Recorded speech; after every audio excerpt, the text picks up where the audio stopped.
চট্টগ্রাম বন্দরের ইয়ার্ড থেকে নিলামে বিক্রি করা আমদানিকৃত কাপড় ভর্তি 2টি কন্টেইনারের হদিশ পাচ্ছে না বন্দর কর্তৃপক্ষ, যার মধ্যে 1.5 কোটি টাকা মূল্যের কাপড় রয়েছে। বন্দরের মতো সংরক্ষিত এলাকা থেকে কন্টেইনার গায়েব হওয়ায় প্রশ্ন দেখা দিয়েছে। বন্দর কর্তৃপক্ষ বলছে, বন্দর জেটি থেকে মিসিং হওয়ার কোনো সুযোগ নেই। আবু জাবেদের ছবিতে বন্দর নিয়ে নয়ন বোরাজওয়ার রিপোর্টের দ্বিতীয় পর্ব।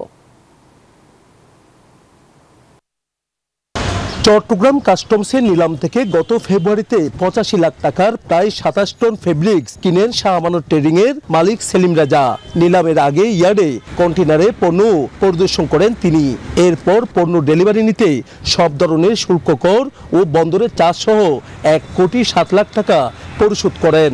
কিন্তু 26 ফেব্রুয়ারি ট্রাক নিয়ে বন্দরের সংশ্লিষ্ট ইয়ার্ডে গেলে দিনভর খোঁজাখুঁজি শেষে জানানো হয় কন্টেইনারটি নেই।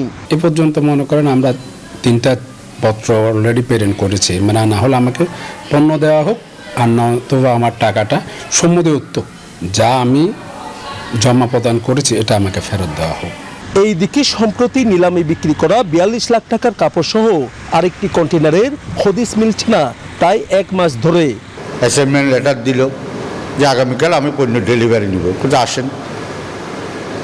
তারপরের দিন ট্রাক, যে কভার ভ্যান, যে মালগুলো নেওয়ার জন্য লেবার সব কিছু নিয়ে আমরা যথাসময়ে 10টায় উপস্থিত। কন্টেইনার এখনও নামে নাই। বন্দর নিউজ হলো যে আপনারা অপেক্ষা করেন, আমরা নামাই দিচ্ছি।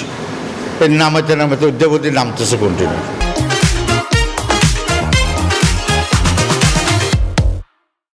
বন্দরের সংরক্ষিত এলাকা থেকে স্বল্প সময়ের ব্যবধানে 40 ফুটের 2টি কন্টেইনারের ডকুমেন্ট গায়েবের ঘটনায় শঙ্কিত কাস্টমস কর্তৃপক্ষ।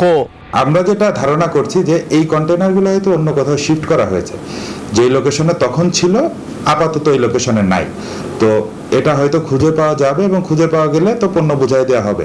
আর ইনকেস যদি কোনো কারণে খুঁজে পাওয়া না যায়, তখন যেহেতু ওনারা বিট করেছেন, ওনারা টাকা জমা দিয়েছেন, আমরা বন্দরের কাছে জানতে চাইবো যে আসলেই পণ্যটা খুঁজে পাওয়া যাচ্ছে কিনা। যদি না পাওয়া যায় তাহলে যেহেতু যিনি বিট করেছেন তাকে আমরা পণ্য বুঝাই দিতে সক্ষম হচ্ছি না, তো আমরা তখন তাকে তিনি যে টাকাটা জমা দিয়েছেন এটা রিফান্ডের আমাদের যে প্রসিডিউর আছে ওই প্রসিডিউরে আমরা রিফান্ডের ব্যবস্থা করব। সংরক্ষিত এলাকা থেকে কন্টেইনার গায়েব হওয়ার পর আবারও প্রশ্ন উঠছে বন্দরের নিরাপত্তা ও ব্যবস্থাপনা নিয়ে। চট্টগ্রাম বন্দরের এটি 4 নম্বর জেটি। আরও কয়েকটি জেটি রয়েছে চট্টগ্রাম বন্দরে। সব জেটিতে যেন নিরাপত্তায় ঘেরা।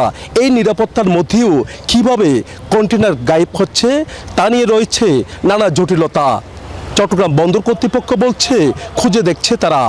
নয়ন বড়ুয়া, জয়, নিউজ 24, চট্টগ্রাম।